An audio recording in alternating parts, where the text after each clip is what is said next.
Ngwataniro ya ANDIKANI ya FKE niwetumurite ndereti hiyo igio ANDIKANI na mieke ya mawira. Ndi ngwataniro no ikionania namba nene ya Akenya aria MORITU ni mawira mao kumana na kambuni kuremererwo guthie na mbere na kumandika.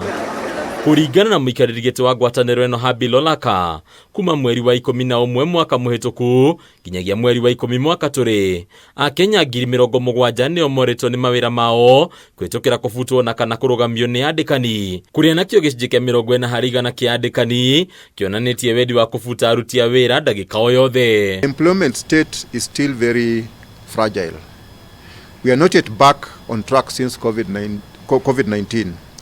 Every day we receive notifications from employers of their intent to declare redundancy. Kuringana na Lolaka kuhatiririka kwa ANDIKANI na makambuni kumana na uritu wa kuruta wira nikio gitumi kinene kia undu uyu guthondekiwa indo githie na mbere kugia goro na kuongerera mahuthiro ma ANDIKANI. A lot of companies in the manufacturing sector have scaled down their operations, or they are moving out of manufacturing in Kenya, moving to different locations. The country may not be able to have much control on global geopolitical developments and climate change, but we can certainly work on our tax measures to reduce the cost of doing business in the country. Watho wa KIGINA wa mwaka wa 2023 ukagwetwo gukorwo kuite mbũri ta kuona utitikithitie ANDIKANI na ene iganda murigo wa magoti makiruku guku makibatarikana kuriha marihi mongerere ma NHIF, NSSF, igoti ria nyumba gatagate ka magoti mangi. The cost of doing business has become unsustainable since the enactment and implementation of the Finance Act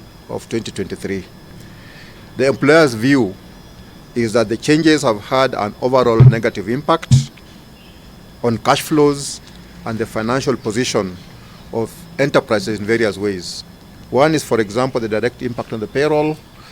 The other one is the impact on the demand for general wage review. Mamwe ma maundu maria makinyanĩirio ni watho uyu wa KIGINA makamenererio na njĩra nene, kwa muhiano kuongererwo kwa igoti ria VAT hari maguta kuma gĩcunjĩ kĩa 8 harĩ igana nginyagia gĩcunjĩ kĩa 13 harĩ igana, ũndũ ũrĩa ũcũngĩrĩirie kuongerereka na njĩra nene kwa garama ya mũtũrĩre. We propose that the VAT on petrol revert back to the 8% as it was before the enactment of the Finance Act 2023. The increase in VAT on petrol has a regressive effect on the whole economy. The cost of the main inputs into businesses like fuel is affected. That's a driver of all other decisions that impact the cost of doing business.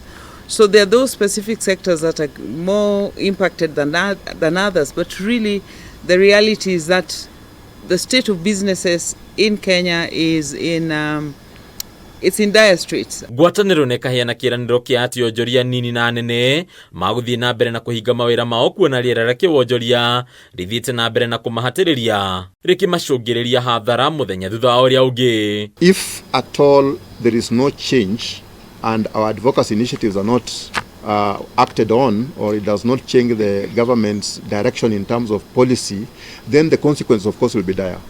We'll see job losses, we'll see the shilling continuing to depreciate, we'll see inflation beginning to hike up. Handũinĩ ya Kameme TV, reto rako ni Bataro wa Mwagi.